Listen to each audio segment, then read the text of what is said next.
ଭାତ ହଉ ରୁଟି ହଉ ନାନ୍ ହଉ ପୁରୀ ହଉ ପରଟା ହଉ ଯେକୌଣସି ଆଇଟମ୍ରେ ଏଇ ଆଇଟମ୍ଟି ବହୁତ ବଢ଼ିଆ ଲାଗେ। କୋବି ଚିଲି ଆମେ ଆଜି ରେଷ୍ଟୁରାଣ୍ଟ ବା ହୋଟେଲ ଠାରୁ ବି ବଢ଼ିଆ କୋବି ଚିଲି ବନେଇବା ଘରେ।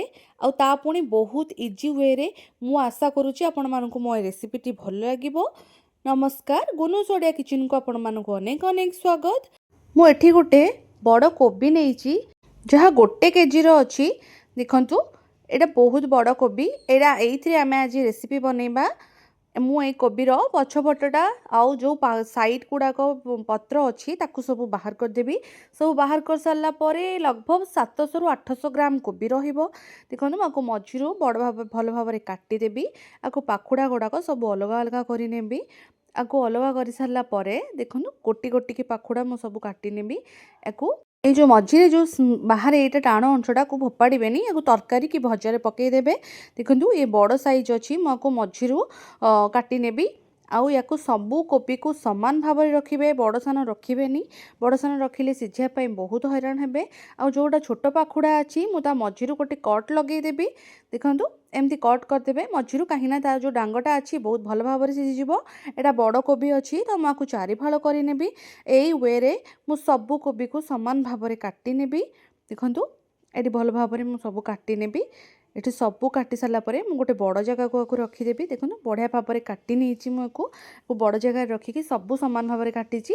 ତାପରେ ଦେଖନ୍ତୁ, ମୁଁ ଏଠି ଗରମ ପାଣି ଦେଇଦେଲି। ଗରମ ପାଣି ଦେଲି ଆଉ ଅଳ୍ପ ଟିକେ ହଳଦୀ ଦେଇଦେବି, କାହିଁକିନା ଏହାର ଜର୍ମସ୍ ବା ଯେତେ ସବୁ ଅସନା ଲାଗିଥିବ ସବୁ ଏଠୁ ବାହାରିଯିବ।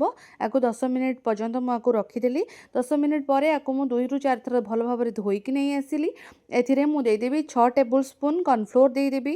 ଦେଖନ୍ତୁ, 6 ଟେବୁଲ୍ ସ୍ପୁନ୍ କର୍ଣ୍ଣଫ୍ଲୋର୍ ଦେଇକରି ମୁଁ ଏଥିରେ 3 ଟେବୁଲ୍ ସ୍ପୁନ୍ ଦେଇଦେବି ମଇଦା। ଆପଣ ଯଦି ଚାହିଁବେ ଏଠି ରାଇସ୍ ଫ୍ଲୋର୍ ବି ଆଡ଼୍ କରିପାରିବେ, ତ ମୁଁ ଏଠି ଦେଇନି, ତ 3 ସ୍ପୁନ୍ ଦେଇଦେଲି ମଇଦା। କର୍ଣ୍ଣଫ୍ଲୋର୍ ଅଧିକ ଟିକେ ଦେବେ। 1 ଟେବୁଲ୍ ସ୍ପୁନ୍ ଦେଇଦେଲି କାଶ୍ମୀରୀ ରେଡ୍ ଚିଲି ପାଉଡ଼ର, କାହିଁକିନା ମୁଁ ଏଠି ଫୁଡ଼୍ କଲର୍ ଆଡ଼୍ କରିନି। ମୁଁ ଏଠି 1 ଟେବୁଲ୍ ସ୍ପୁନ୍ ଦେଇଦେଲି ଲୁଣ, ସ୍ୱାଦ ଅନୁସାରେ ଦେବେ।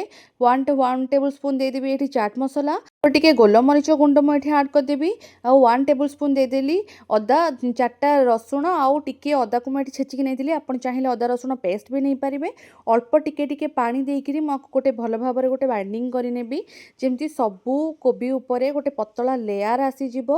ଦେଖନ୍ତୁ, ଏଠି ସବୁ କୋବିକୁ ମୁଁ ଭଲ ଭାବରେ ମିଶାଇ ଏଠି ପତଳା ଲେୟାର ଗୋଟେ ଆସିଯିବ, ସେଇ ପର୍ଯ୍ୟନ୍ତ ଆକୁ ଗୋଳେଇବେ। ଦେଖନ୍ତୁ, ପୁରା ହେଇଗଲା। ତ ମୁଁ ଆକୁ 5ରୁ 10 ମିନିଟ୍ ପର୍ଯ୍ୟନ୍ତ ଛାଡ଼ିବି। ଏଠି ମୁଁ ସସ୍ ରେଡ଼ି କରିଦେବି। ମୁଁ ଏଠି 3 ଟେବୁଲ୍ ସ୍ପୁନ୍ ଦେଇଦେବି ଟମାଟୋ କେଚପ୍, ଆଉ ଦେବି 2 ଟେବୁଲ୍ ସ୍ପୁନ୍ ଏଥିରେ ସୋୟା ସସ୍ ଆଡ଼୍ କରିଦେବି। 2 ଟେବୁଲ୍ ସ୍ପୁନ୍ ଏଥିରେ ଗ୍ରୀନ୍ ଚିଲି ସସ୍ ଦେଇଛି, ଆପଣ ଚାହିଁଲେ ରେଡ୍ ଚିଲି ସସ୍ ବି ଦେଇପାରିବେ। ଭିନେଗାର ମୁଁ ଏଠି 2 ଟେବୁଲ୍ ସ୍ପୁନ୍ ଆଡ଼୍ କରିବି। ଦେଖନ୍ତୁ, ପ୍ରାଇମ୍ର ମୁଁ ଭିନେଗାର ନେଇଛି, ଆପଣ ଚାହିଁବେ ଯେକୌଣସି ବ୍ରାଣ୍ଡର ବି ଭିନେଗାର ନେଇପାରିବେ। ଆକୁ ଭଲ ଭାବରେ ମିଶାଇ ଦେବା। ଯେହେତୁ ଆମେ ଚାଇନିଜ୍ ଆଇଟମ୍ ବନାଉଛେ, ତ ସସ୍ ବା ଯାହା ବି ମସଲା ପକାଇବା ଆମେ ଆଗରୁ ପ୍ରସ୍ତୁତ କରି ରଖିବା। ମୋର ଏଠି ହେଇଗଲା, ମୁଁ ଆକୁ ସାଇଡ଼୍ କରିବି।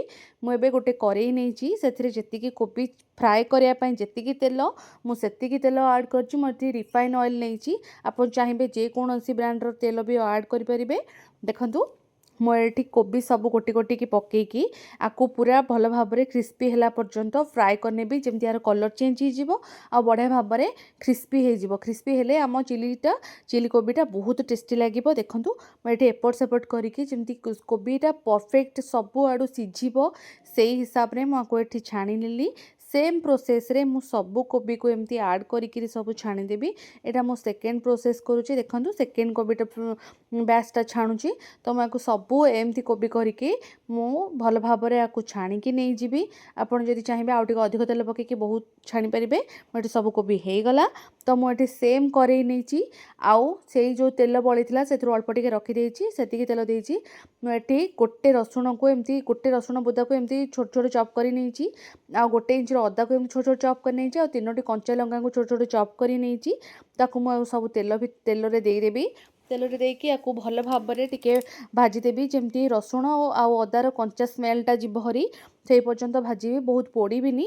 ଦେଖନ୍ତୁ, ଏଠି ମୋର ହେଇଗଲାଣି। ମୁଁ ଏଠି ଭେଜିସ୍ ନେଇଛି କ'ଣ, ଗୋଟେ କ୍ୟାପ୍ସିକମ୍ର ଫାଳେ ମୁଁ ନେଇଛି, ବଡ଼ କ୍ୟାପ୍ସିକମ୍ର 2ଟା ଟମାଟୋ ମୁଁ ନେଇଛି। ଆଉ 3ଟି ପିଆଜକୁ ଏମିତି 4 ଫାଳ କାଟିକିରି ସବୁ କୋଲା ବାହାର କରି ନେଇଛି।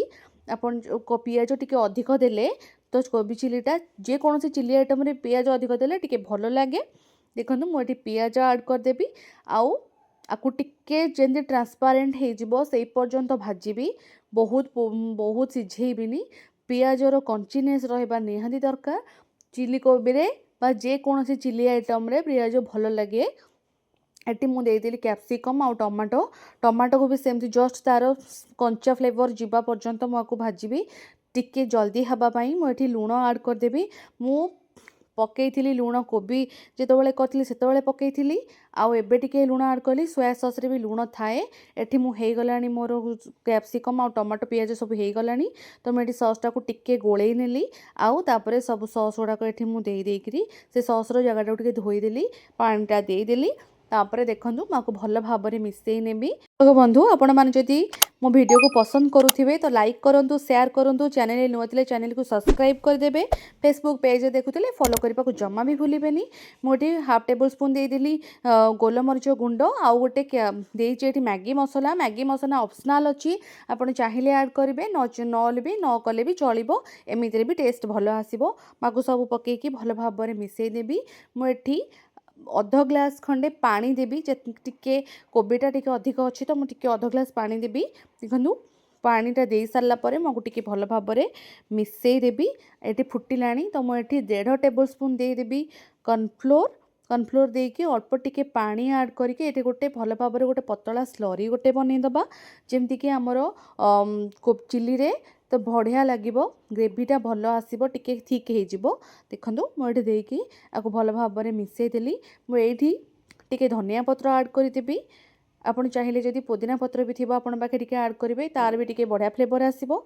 ये मोर हो गलानी तो मुझे जो कोबीटा को रखी थी फ्राए करके सब देकरी भल भाव में एपट सेपट करेंगे जमी सबू कोबी रे आमर परफेक्टली मसला लगिज देखु बढ़िया भाव में होगला ये एबे पूरा प्रस्तुत अच्छी खाइबापी मुझे आउ टिके धनिया पत्र ऐड करदेवी देखंतु बढ़िया देखा भी जाऊँगी कलर केते सुंदर आसी आउ खाइबापी भी बहुत टेस्टी होता आपड़ भात हो रुटी हो नान हो पूरी हो परोटा हो जेकोसी खाइबे बहुत भल लगे एबे मते विदाय दिंतु मु रोची आसबा गोटे सुंदर रेसिपी को नहीं से पर्यंत रोची नमस्कार जय जगन्नाथ।